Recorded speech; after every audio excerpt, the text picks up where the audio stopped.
Hi, my name's Kris McInnes, and tonight I'd like to share another true story about Poltergeist Hill. It was when I was about 16 years old. My mother found this huge white two-storey house for rent in southeast Queensland. And this house was very private at the end of a court with lots of ferns and like rainforest plants and trees around, so you couldn't see it from the road. But when you drove up the driveway, you'd see this huge white, sandstone-looking two-storey house with a big observatory on top of the roof on the right-hand side. It was an all-flat roof home. And when we first moved in, nothing at all happened in there. It was fine. But on the roof, through the observatory doorway, you'd find it was all a flat roof with banisters at the front of it. Someone had tried to make a patio of it out up the top there, and there are a lot of floorboards that were loose and kind of stuck up and things like that. So one day I decided to jump up there and try to nail a few boards down. And I ended up finding this little green soldier man sitting right on the very front near a fireplace, on the edge line of like the big two-storey drop into like concrete walkways and ponds and everything like that. And anyway, I didn't think that much of it, to be honest. So I kept on trying to fix this roof and all of that. But I didn't end up finishing it. So I left the box of nails and a hammer and everything up there. Anyway, that night I started noticing a lot of noises coming from up top, and it sounded like it was an L-shaped house, and it started just at one end, a bit of bang, bang, bang, bang, and got louder and louder and started coming towards me. And then it continued on the rest of the house above my mother's bedroom and things like that. And I thought, yes, okay, it could have been possums and all of that banging around and things like that. But I don't know, maybe it's just my experience of old homes and all that. I just thought there may have been something more in it. And when it was like, it would have been above my mother's bedroom, I started to think, is it possums? And I remembered that day I had found that little soldier man sitting on the very edge of the roof. And I just, my mind started overthinking things and that. And I started to think, I wonder if a little kid has kind of been playing with his army men on top of this roof and he's actually fallen off and killed himself. And as soon as I came to that, that thought popped into my head, bang. It was from my mother's bedroom just directly above my bed going bang, bang, bang on the roof. And right there and then I thought, no, there's something in here, because if it was a possum or somebody up there, I would have heard them scurrying across the roof up to my bedroom then, but no, it didn't. It was just banging on my mother's roof and then suddenly above me. So I jumped up and I ran to my mother going, Mum, the house is haunted, the house is haunted. And she most likely just didn't want to believe that we found another haunted home, so she's just like, no, it's your imagination, just go back to sleep, you'll be fine. So I did, and I eventually got to sleep that night, but it continued. It started off with just the bangings on the roof, but then it was probably a few weeks later, I got woken up to my mother grabbing me by the front of the shirt in bed going, you're right, wake up, the place is haunted. And I looked at her and I said, see, I tried to tell you this, And anyway, so once we both realised, okay, there's something in the home, things just got a lot more hairier in there, a lot more crazy. And like I said, this house was an L-shaped house. And all the windows in the bedrooms, like the walls, doorways in the bedrooms to outside, were all glass. So you could see everything that was happening outside and things like that. And the bangings on the roof just got worse, a lot worse. Just a lot more frequent, and just, yeah. Then we started to hear, like, it was like clockwork. This house, I'd never really seen this before in any home that we've been in where there's we've had any issues. But this place was like clockwork, with like the witching hour, woo, like 12 o'clock the things start to happen, and 3 o'clock and all that. Like, it was quite funny. I never got it, but it would, like, my father and I would stay up and sit in the lounge room and just wait for this to happen, because it was happening so frequently. And in the lounge room, there was 2 walls were completely glass, and it was 2 stories up, obviously. And like clockwork, it would start probably around 11:45 or something. You'll hear a little bit of a bang on the roof. Not too bad, just like, did I hear that or not? Then somewhere else, bang, getting louder, bang, bang, bang, until a bash, bash, bash again on the roof. And straight away on the glass, the 2 glass walls, because you'd be able to see out into the, had a beautiful view of the town, of all the lights from this window. And you'd hear all over the windows, tap, tap, tap, tap, tap, tap, tap, tap, tap, tap, look, sound like fingertips all over the glass. Just all over it. And then at the same time, my mother had this big old timber bookshelf in the corner. And she had this huge white Bible. And that would sit on the bookshelf. But while all of this stuff would happen, quite frequently, we'd see it being thrown across the room. And I mean a good distance too. I mean, not just falling off like that. I mean a good couple of meters into the lounge room floor. Then other things would start to happen, like doors and windows, and would slide open, and you'd see them sliding open. I'll be laying in my bed, and I'll be looking at my glass door, because I'll be hearing a noise of a door opening.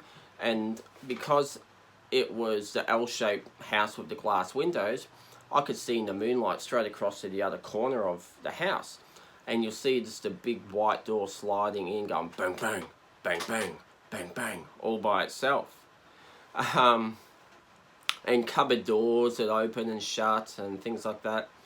I don't know how many times I wake up in the morning thinking, oh, okay, everyone's up now and they're getting ready, doing breakfast or whatever.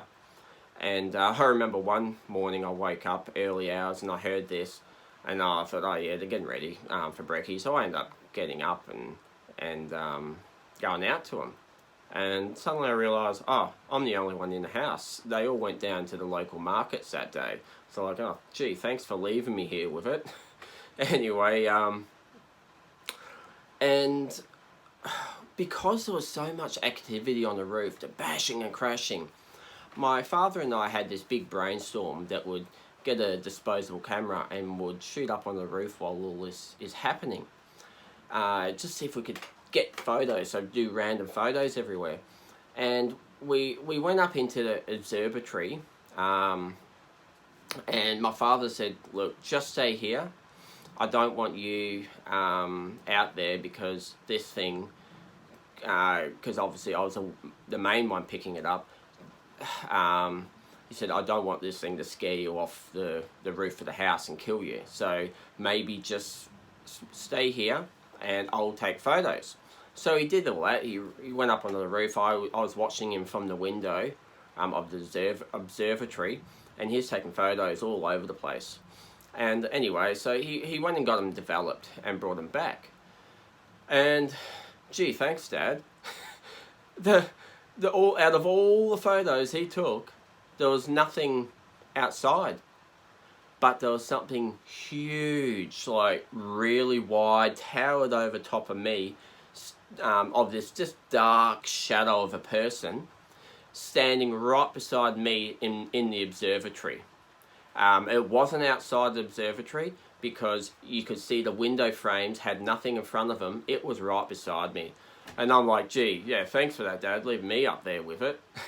As a joke, you know. But my father and my mother were divorced, so he was just spending time over there now and again to catch up with us.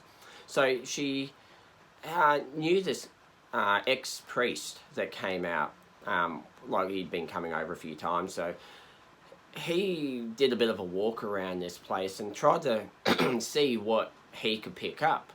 Right or wrong, I don't know, but he seemed to think it was some type of sacred burial ground, or something like that.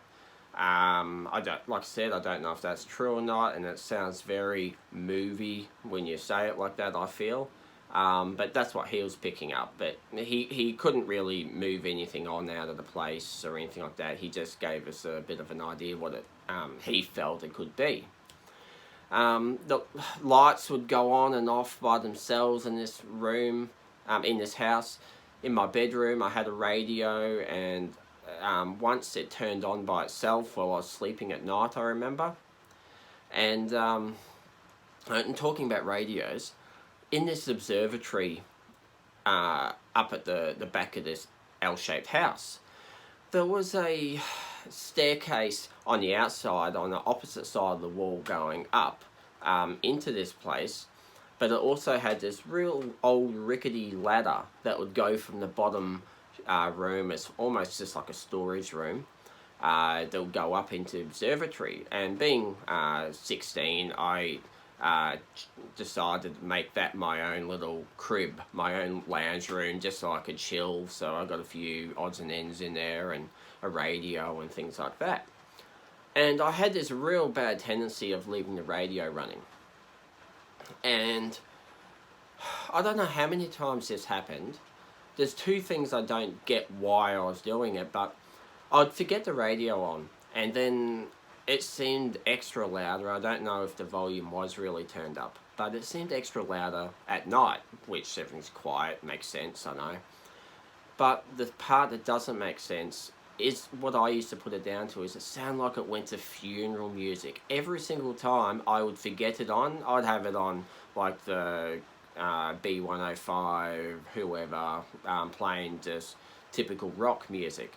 And every time I'd leave it on, it would be set to this horrible funeral music type of whining sound. And I'd go, this is the part I don't get, I'd climb up this ladder in the dark to go turn this radio off. And there's a staircase over there. I could have went a different way, where there's a light switch there, but I would decide to go up this ladder into the room, to go across the room to turn the light on, more run across the room, to be honest, to go and turn this radio off. I don't get why I didn't go the other way in, but it was a long way around. Maybe that was the reason, I don't know now. But like, there'll be even times where this could be cats or this could be possums or something, but it had this beautiful in-ground pool out the back of this courtyard, and they had sensor lights on them, and you just see them go boom, boom, boom, boom, all light up, with nothing out there. But like I said, that could have been put down to cats or possums or something. I'm not 100% on that. There've been a few times that things had majorly happened in this house, so basically would just I'd sleep in my mother's room on the floor because I didn't really want to be in my bedroom. And there was one night that I saw behind the big heavy curtains, after something pretty horrific just happened, then it was like stuff you, here I am one more time for the night. Just formed the shape of a person, a body behind the curtains, and I'm staring at it, and then it just slowly fades away, the shape. I remember one night my mother said, "Oh, put some nice clothes on. We'll go out to a restaurant for dinner tonight." And anyway, we all got ready, and my family are already in the car down the bottom of this house with the car ready to go.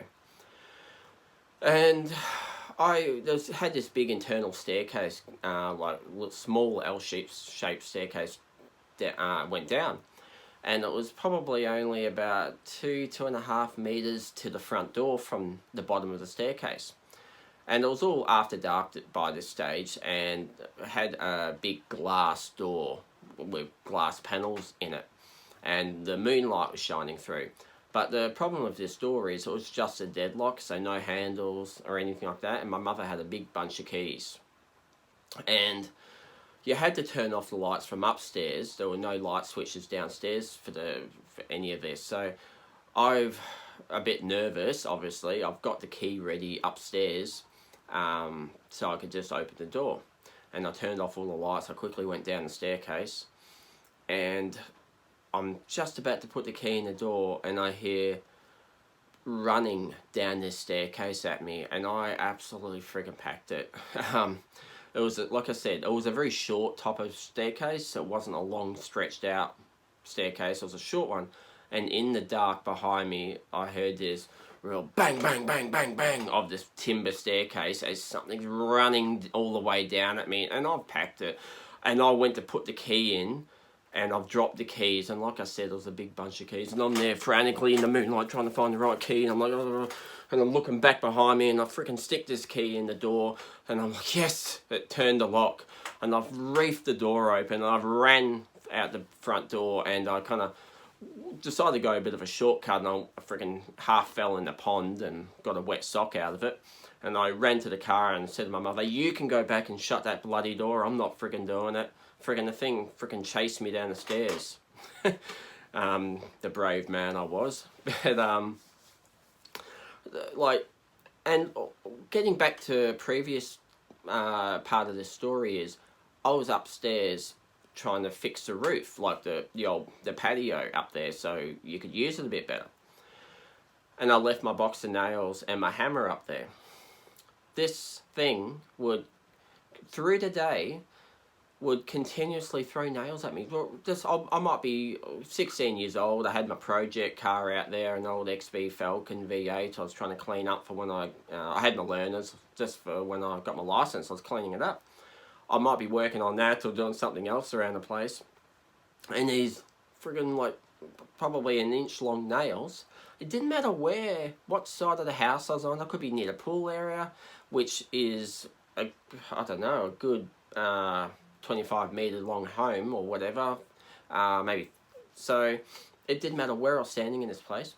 These nails would get thrown at me. Ting, ting. And I had witnesses to this. My parents were around. My sisters were around. They saw it. It didn't throw these nails at anyone else but me.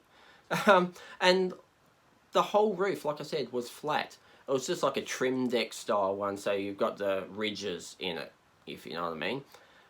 So it's impossible for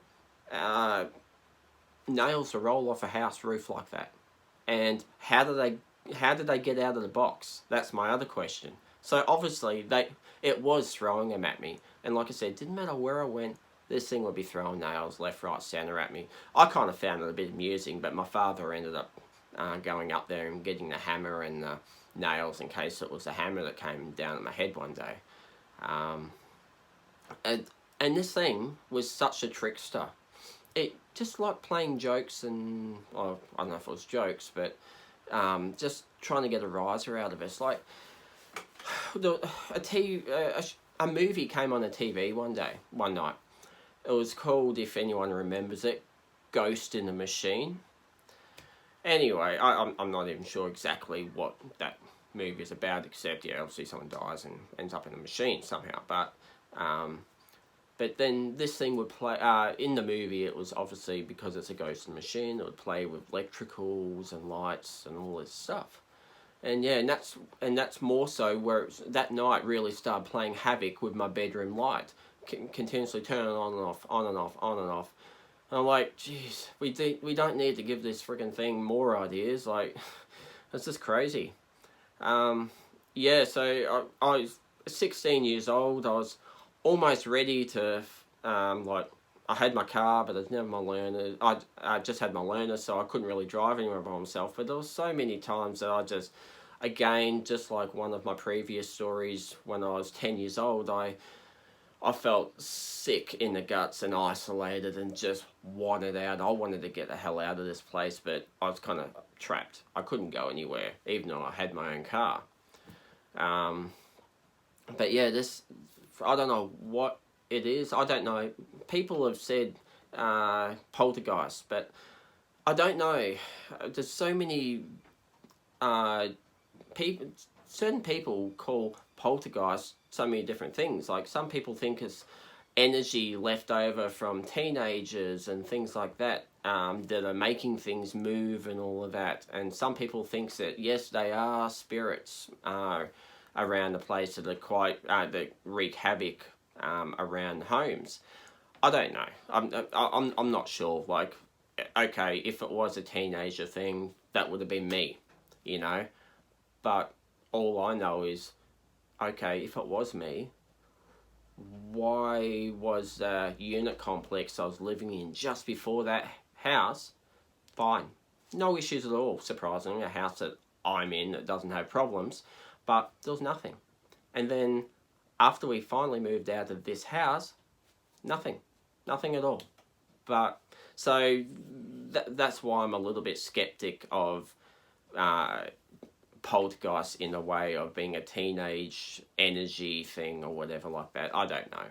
But all I know is we saw shadows, things bashed around, Bibles were thrown across the room, you name it. I've mentioned everything, you know. So, but yeah, I don't really think there's anything else I got to put towards that story except, yeah, teenager, I was absolutely scared, you know what, and I was very brave. I'd put the blanket over my head and I'd be sweating all night and trying to turn the TV on in the room for white noise, just trying to make it so I couldn't hear anything so I could get a bit of sleep. And when I would go to high school around the corner, I was buggered all the time. I was just about freaking using time at school to sleep and lunch breaks and that, just have my eyes kind of resting, because I was just felt like I was up all night with this thing and just scared the crap out of me. But anyway, that's just another story to add to my list. So if you did like my story, please don't forget to subscribe and like my video and hit the bell so you can be notified when I have uploaded my latest video. Thank you very much for listening to another story of mine. See you next time. Bye.